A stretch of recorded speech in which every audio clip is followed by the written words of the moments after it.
Let's take you through the top stories you need to know. Well, 2 Indians who were recruited by the Russian army have been killed in the ongoing Russia-Ukraine war. Confirming this, the Foreign Ministry said the government has taken up the issue with Russia.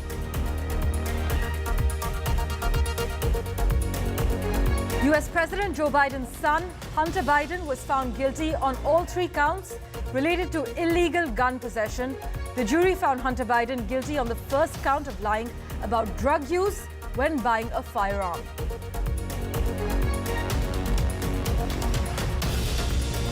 The UK's Conservative Party unveiled its manifesto for the 2024 election, setting out their vision for what they do with another term in office. Among the key policies were tax cuts and a cap on migration, policies designed to fend off both the Labour Party and Reform UK. It's about the bold actions. Leaders of the G7 wealthy nations gather in southern Italy this week against the backdrop of global and political turmoil, with boosting support for Ukraine top of the agenda.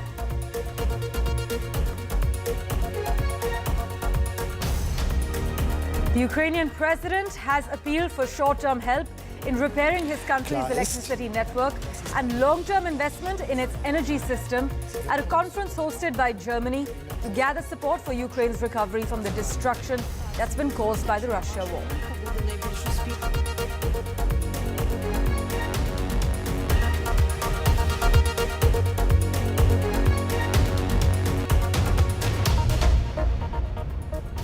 Well, our big focus. 2 Indian nationals who had been recruited by the Russian army have recently been killed in the ongoing war with Ukraine. This is what a statement released by the Ministry of External Affairs late on Tuesday evening has confirmed.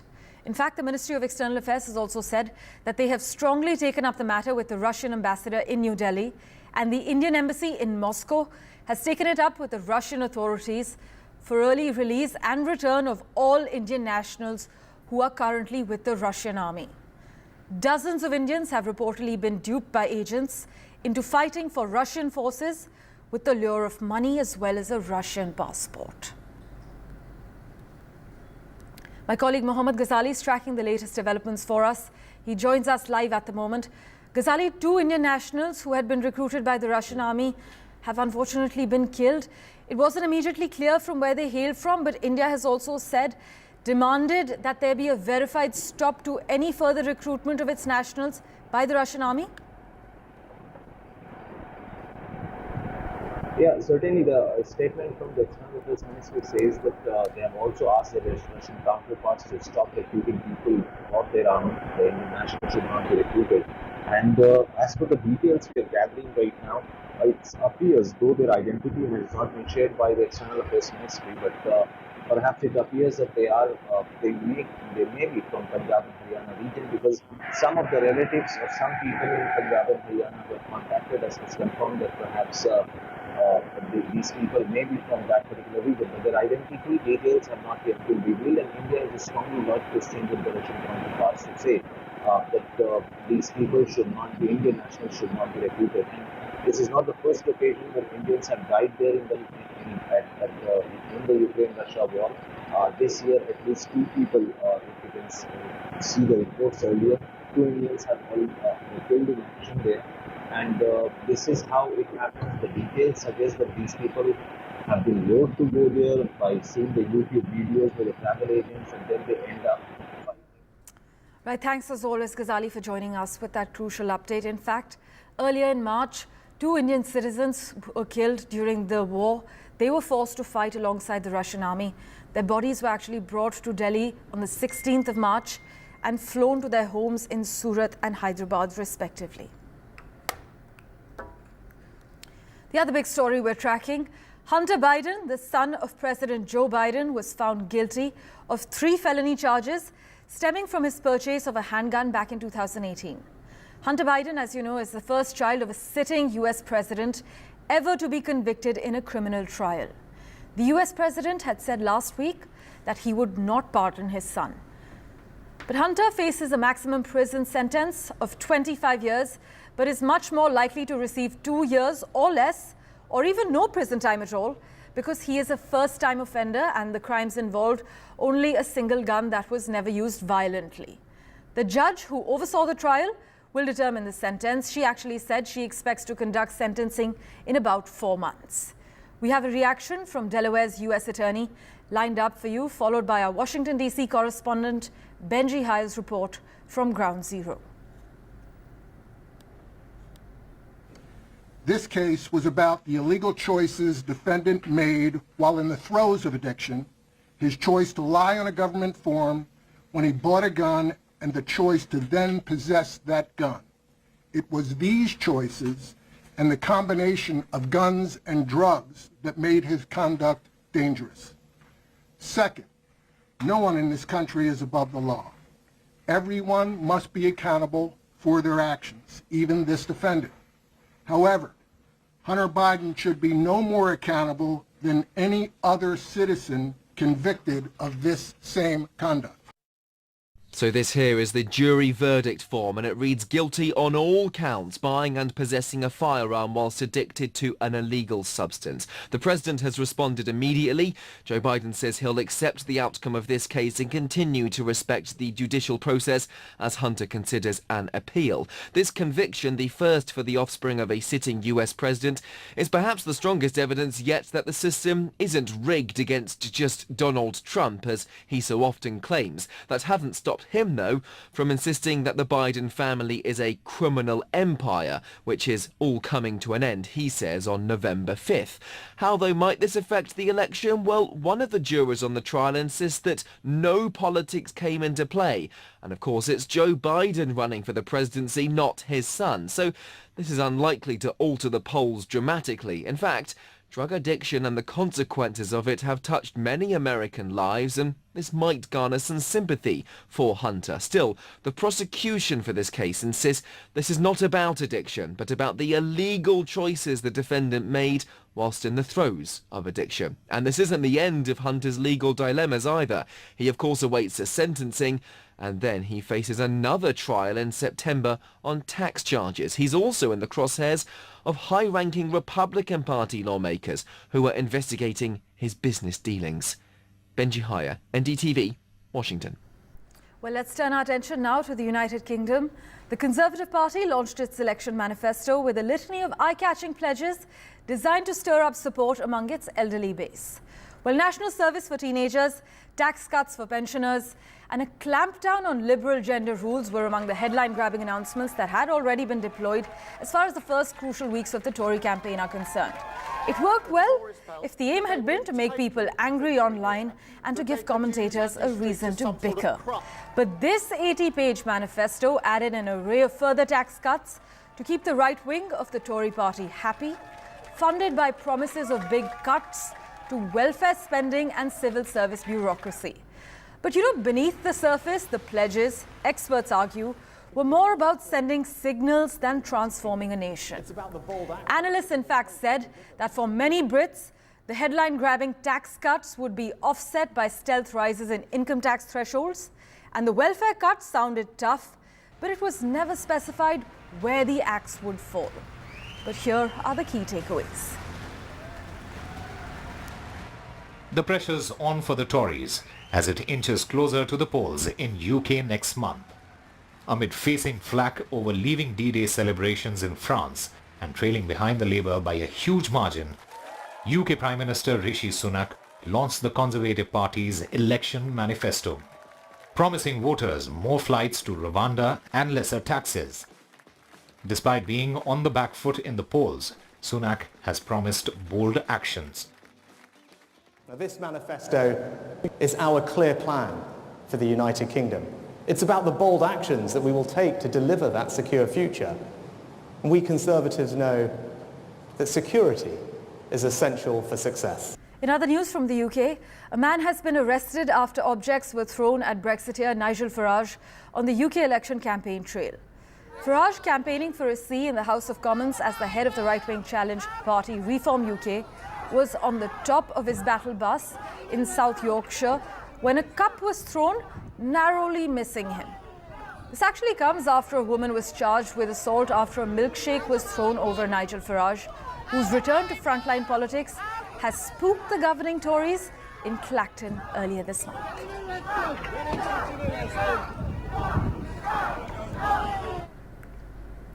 In other crucial news, a luxury southern Italian resort with a Michelin star restaurant, which is frequented by Madonna and Justin Timberlake, will host the G7 leaders this week.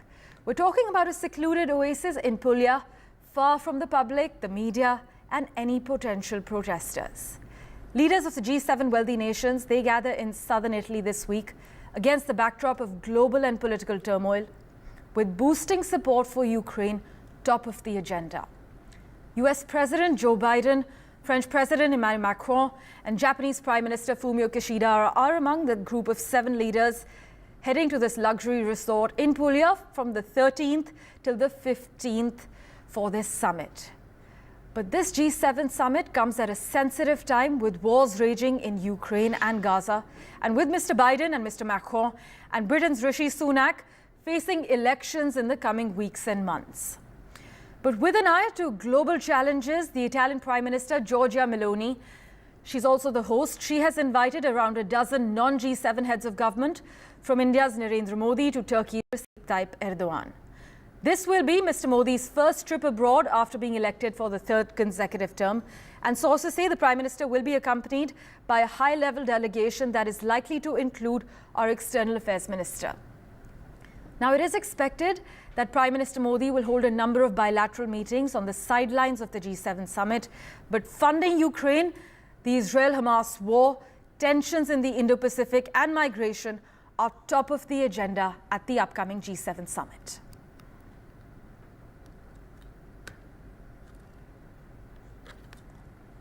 Meanwhile, analysts have praised the reappointment of Nirmala Sitharaman as the finance minister and said that it will help in easing market concerns around the new coalition government. The reappointment is being seen by market analysts as a strong signal of policy continuity. In fact, according to reports, Goldman Sachs economists have said that they expect the new government to stick to the fiscal consolidation path with a continued thrust on infrastructure creation through more rail network, amidst a slight tilt towards more rural spending. Meanwhile, the World Bank has said that India will remain the fastest growing of the world's largest economies, although its pace of expansion is expected to moderate. The World Bank forecasts India's GDP to grow by 6.6% in the financial year 2025, it said in its Global Economic Prospects report for the month of June. But for FY26 and FY27, growth is projected at 6.7% and 6.8% respectively. It's estimated to grow at an average of 6.7% per fiscal from the year 2024 through 2026, making South Asia the world's fastest growing region.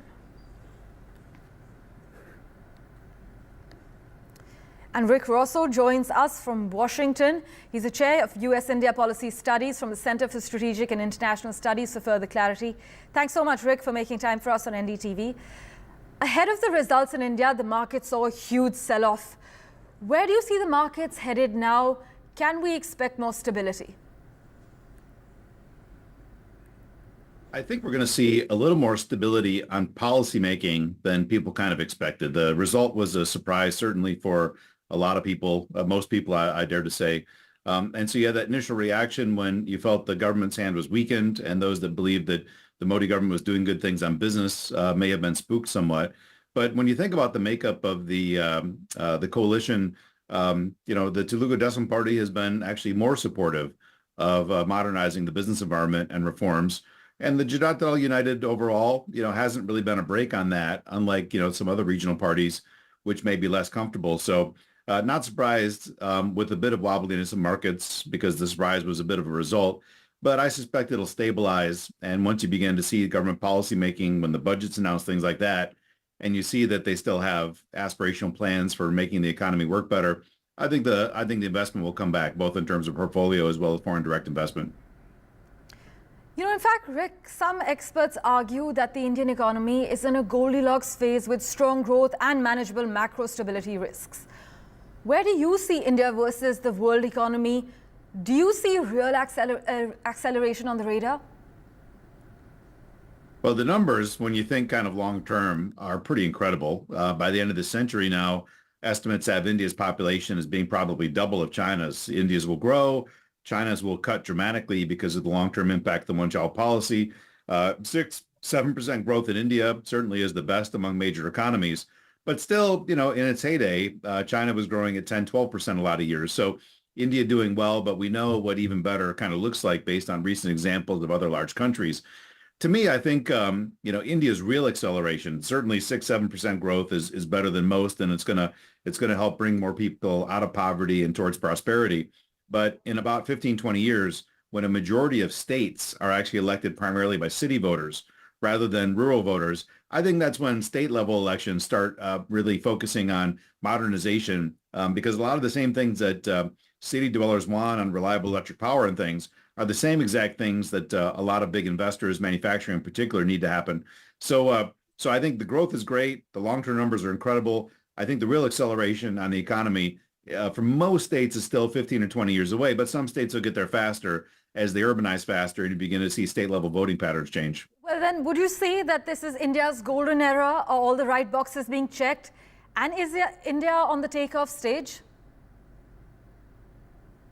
Yeah, we can take a step in a different direction and talk about the defense partnership. That's where I think really the two sides, especially as it revolves around cooperation related to some of the more harmful elements of the rise of China, on defense and security cooperation, we've been able to do really some phenomenal things. And there, of course, the governments actually drive the agenda. When we talk about private sector cooperation, the government set the table, but ultimately the people that have to move are the private sector. And it's hard sometimes to understand what all their motives kind of look like. But if I'm thinking about how India can actually win a lot of that investment, some of it is driven by Delhi. India still has a relatively protectionist regime on trade. And when you think about the ability to bring in raw materials and input goods for manufacturing, hopefully the government will begin to ratchet down some of those high protections against the input goods, which would be a big impetus for domestic manufacturers. You still have about 40 sectors in India that have some type of foreign investment limitation, whether it's FDI caps or other regulations that impair foreign investors. Quick change in regulatory policy happens a lot in India, and companies would like a little more stability.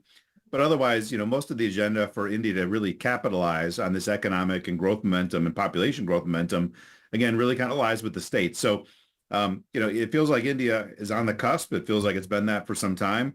I think we all very much know the steps, the additional steps that can be taken to really help India, I think, capture the prize, which is landing a much larger share of global manufacturing investment. So we'll see if it's possible to do that under coalition, which obviously things get a little bit more constrained that way. Well, Rick, thanks so much, as always, for joining us with the latest update and insight. As always, news and updates continue. We're back in a moment after this very short break.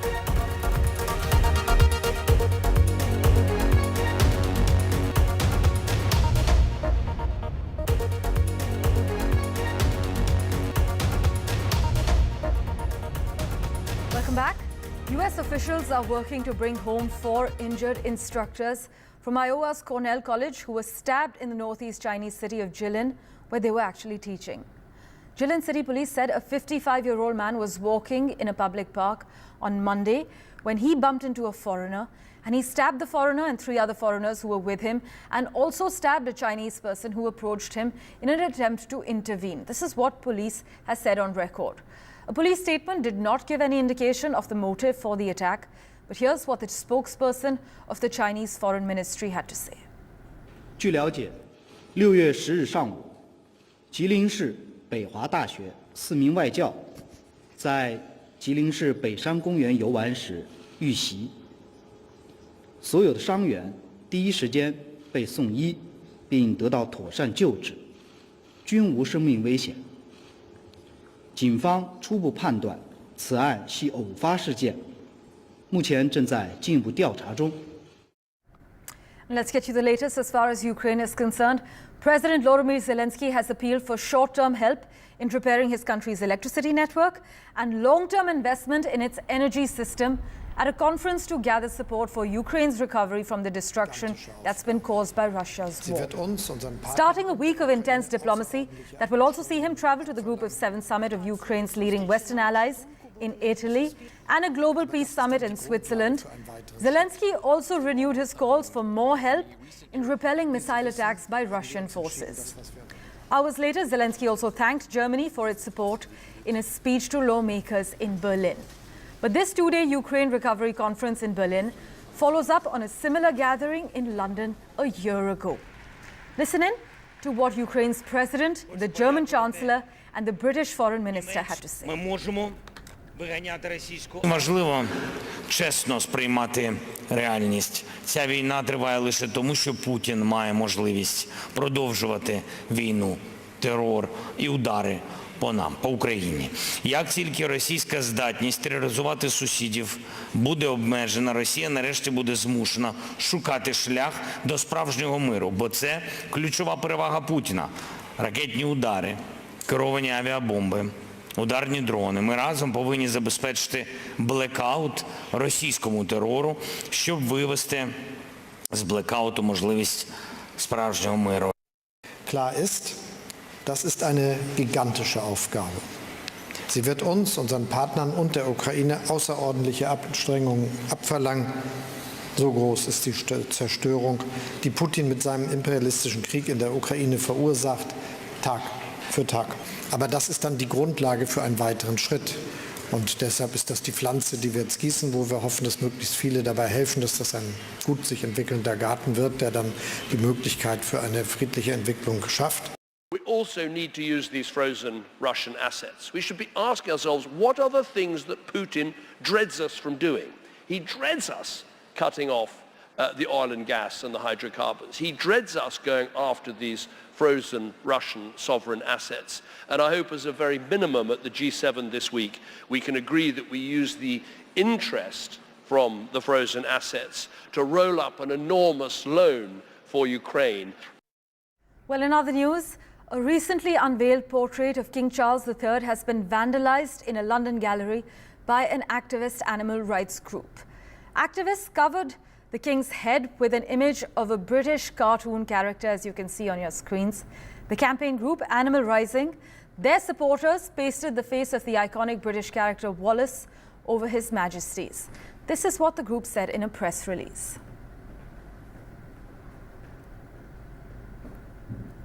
Well, thank you so much for investing your time and watching this edition of The World 24/7. We'll keep tracking the latest updates for you. Do stay tuned.